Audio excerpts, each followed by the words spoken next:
Hi, my name is Tiffany. I'm going to discuss my personal goals and strategies I would like to use for becoming a 21st century teacher.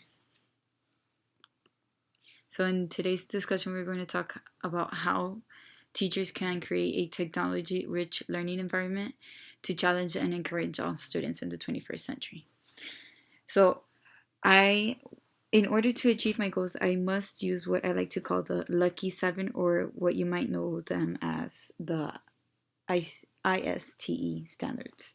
So these standards include being an empowered learner, digital citizen, knowledge constructor, innovative designer, competitive thinker, creative communicator, and a global collaborator.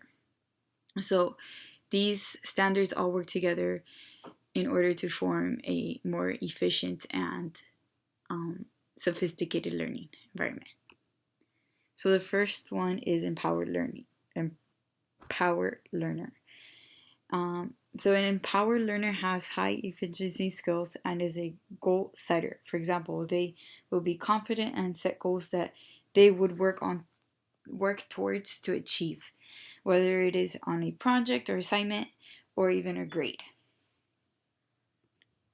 A digital citizen, a good digital citizen, is aware of the good footprint they leave when using technology. So all students are aware, well, all digital or virtual students are aware that when they use the internet or technology, they leave a footprint, and it is up to them to determine whether it's good or it is negative. They're also capable of avoiding or stealing information and calling it their own. A good digital citizen is also careful with using language um, with using language that is not appropriate for online use. So they are careful and they use proper language. So for a knowledge constructor, it is crucial for students to identify credible sources because there is an abundant amount of false information on the web, which is why students have to act like detectives in ensuring the info they are reading is not an opinion based, but is science based. An innovative designer, encouraging students to develop their own theories and test them is a major part of being an innovative designer. They are able to generate their own ideas.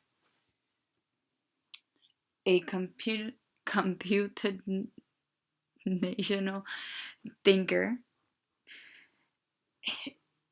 One way to create a computational thinker is through challenges and building in different competencies.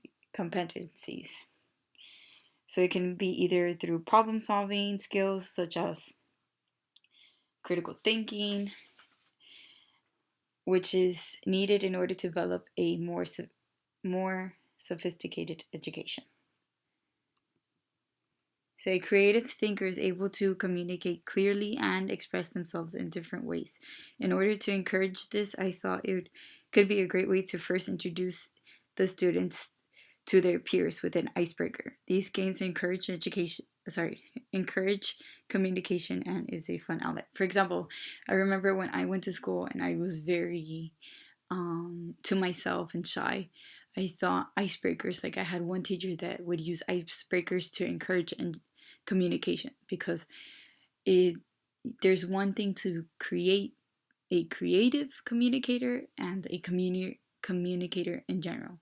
There's many students that don't communicate because they feel shy or they don't feel comfortable with their peers yet. So icebreakers, I felt personally, is a good way to encourage that communication and as the first step to creating a creative communicator.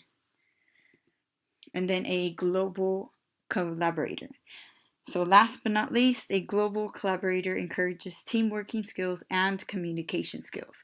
In my opinion, this standard is by far one of the most important because nowadays students learn with the help of their friends. In other words, if they don't understand something, they look to their peers for help. So I think that this standard is, in my opinion, the most important, because it also helps students. Again, it goes back to the previous standard, creative communicator. This standard helps students also um, be a creative communicator. Okay, and that is my PowerPoint. Thank you.